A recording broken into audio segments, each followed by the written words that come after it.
ایک صحابی تھے حضرت مولوی محبوب عالم صاحب، گجرات پنجاب کے رہنے والے تھے لیکن کشمیر میں جا کے آباد ہوئے۔ جب بیعت کے تبلیغ احمدیت کا جنون دماغ میں سما گیا، دن رات تبلیغ میں مصروف رہا کرتے تھے۔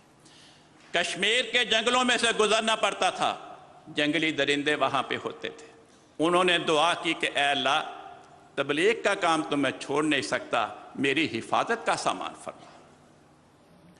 اللہ تعالیٰ نے ان کی حفاظت کے لیے ایک شیر کی ڈیوٹی مقرر کر دی۔ وہ پتہ کیسے چلا؟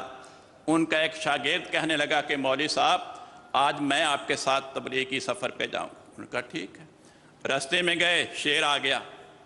اب شیر کو دیکھ کے نوجوان نے چیخ ماری اور اس نے کہا ڈرو نہیں، یہ شیر میری حفاظت کے لیے آیا ہے۔